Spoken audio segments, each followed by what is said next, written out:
আমি 3 মাসের প্রেগনেন্ট, কিছুই বুঝতে পারলাম না। তলপেটে সব সময় ব্যথা থাকতো। রাতে ঘুমালে সব সময় আজে বাজে স্বপ্ন দেখতাম। দেখতাম আমার বাচ্চার পেট মানে মুখের আকৃতি সাপের মতো, অদ্ভুত সব আচরণ করতো। এসব স্বপ্ন দেখে আমি ঘুম থেকে চিৎকার করে জেগে উঠতাম। কি এক বাজে পরিস্থিতি। এদিকে শাশুড়ি আমাকে ঘর থেকে বেরই হতে দেয় না। আসলে ওরা কি চায় কিছুই বুঝতে পারলাম না।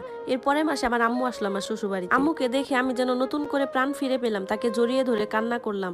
আমার আম্মু 5 ওয়াক্ত নামাজ পড়তো সব সময়। উনি আমার কথা শুনে ভাবলো যে হয়তোবা কোনো সমস্যা নিশ্চয়ই আছে। তাই আম্মু এক পীরের কাছ থেকে পানি পড়ার তাবিজ আনছিল আমার জন্য।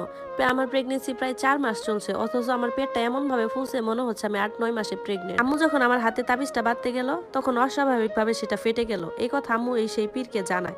পীর সবকিছু শুনে আম্মুকে বলল, আপনার মেয়েকে যদি বাঁচাতে চান তাহলে এক্ষুনি আপনার বাড়িতে নিয়ে আসুন। আমি আমার উস্তাদকে সাথে নিয়ে আপনার মেয়ের জন্য শেষ একটা চেষ্টা করব। আম্মু আমার অবস্থা দেখে নামাজে বসে খুব কান্নাকাটি করতে। এইদিকে আমার শ্বশুর বাড়িতে আম্মু আসাতে আমার শাশুড়ি আর আমার স্বামী নানান ভাবে তাকে বাড়ি থেকে বের করে দেওয়ার চেষ্টা করছিল। একদিন আম্মুকে নিয়ে আমার শাশুড়ি সেই গোপন ঘরে যাওয়ার মানে চিন্তা করল। শাশুড়ি যখন বাইরে চলে গেল তখন আমি আমার আম্মুকে নিয়ে আমার শাশুড়ি সেই গোপন ঘরে গেলাম। গিয়ে সেই মূর্তিটাকে দেখলাম। বিভৎস মূর্তিটা আরো বিকট লাগছে, একদম জীবন্ত লাগছে। এসব দেখে তো আম্মু আল্লাহকে ডাকতে শুরু করলো। একটু এগিয়ে গিয়ে আম্মু দেখলো ওই মূর্তিটার পায়ের কাছে একটা বাচ্চা, আর ছবিতে কিছু একটা আঁকিবুকি লেখা, যার কোনো কিছুই আমরা বুঝতে পারিনি। এরপর আম্মুকে বললাম, আম্মু দেখো এই যে আমার বিয়ের আগের কিছু ছবি এখানে আছে, তার পাশে কিছু রক্তমাখা কাপড়। এরপরে হঠাৎ আমার পেটে তীব্র ব্যথা অনুভব করতে পারলাম। পুরো ঘর কালো ধোঁয়ায় একদম ভরে গেল। আমার তো প্রচুর রক্তপাত হচ্ছিল। আমার আম্মু আমাকে নিয়ে সেখান থেকে বের হতে লাগলেন। এরপরে উনি যখন রক্তগুলো মুছতে গেলেন তখন ভয়ঙ্কর একটা জিনিস আবিষ্কার করলেন। উনি দেখতে পেলেন যে একটা পুতুলের সাথে অনেকগুলো তাবিজ বাঁধা, সাথে রক্ত গন্ধযুক্ত কিছু সুতা আর তাবিজ পেলেন। কি আছে এই পুতুলে? এদিকে বাড়িতে কেউ নেই আর আমার অবস্থা খুব খারাপ হতে যাচ্ছিল। আম্মু তখন বুদ্ধি করে আব্বুকে গাড়ি পাঠাতে বললেন। এই সুযোগ আমাকে এই বাড়ি থেকে বের করার। আব্বুও তাড়াতাড়ি গাড়ি পাঠিয়ে দিয়েছেন। ততক্ষণে সন্ধ্যা হয়ে গেছে। আমার শাশুড়িও বাড়িতে ফিরে আসছে। আমার আম্মু শাশুড়িকে বলল, আমার মেয়েটার অবস্থা খুবই খারাপ, আমি তাকে হসপিটালে নিয়ে যাচ্ছি।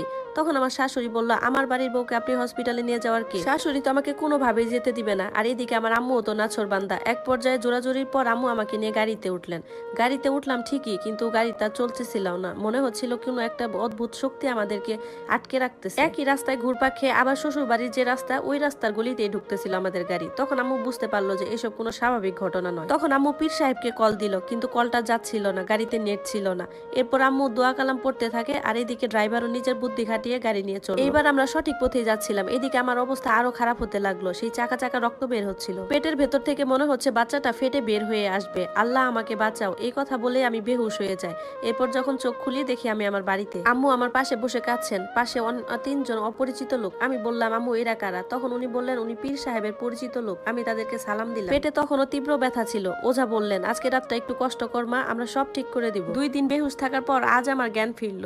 রাতের বেলা পীর সাহেব 3জন ওঝা মিললে বিশাল আয়োজন করলেন। কোরআন তেলাওয়াত করে তাদের পালিত জিনকে হাজির করলেন একজন ওঝার শরীরে। আমাকে নিয়ে বসানো হলো। বসতে পাচ্ছি না, আর বসতে দিচ্ছে না আমায়। আমার মনে হচ্ছে পেটের ভিতর থেকে আমার রক্তনালী দিয়ে হৃৎপিণ্ডটাকে কেউ টেনে বের করে নিয়ে আসবে। ওঝা একটা পানি পড়া আমার গায়ের উপর ছিটিয়ে দেন। এরপর একটু আরাম লাগলো।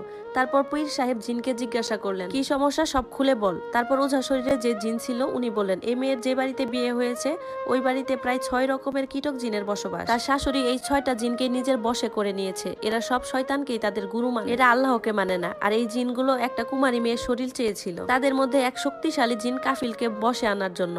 কাফিল হচ্ছে অনেক শক্তিশালী একটা জিন। এই কাফিল জিন নিজেকে আল্লাহ দাবি করে। এই মেয়ের শাশুড়ি সেই কাফিল জিনকে বশে আনতে চেয়েছিল। কাফিল জিন ওই মেয়ে মহিলাকে বলেছিল সে একটা কুমারী মেয়ের শরীর চায়, যার শরীরে সে তার বংশ বৃদ্ধি করবে। আর তখনই সে এই মেয়ে সন্ধানটা দেয়। শাশুড়ি তখন ছল করিয়ে তার ছেলেকে দিয়ে এই মেয়ের বিয়ে করায়। এই মেয়েটা তার শাশুড়ি ঘরে যে মূর্তিটা দেখেছে সেটা ঠিক কাফিল জিনের মতো। এই মূর্তিতেই সে আসতো। এই মেয়ের ঘরের ভিতরে আছে একটা গুপ্ত দরজা, যেটার ভিতর দিয়ে তার শাশুড়ি কাফিলের দেওয়া অনেক কিছুই নিয়ে রেখে দিত। রাতের বেলা ওই মহিলার ছেলে নয় বরং কাফিল জিন এই মেয়েটার সাথে সঙ্গম করত। এসব কিছু শুনে আমি তো ভয়ে কাঁপতে থাকি। আমার আম্মা বলেন, এবার তাহলে এই বিপদ থেকে মুক্তি পাবো কিভাবে?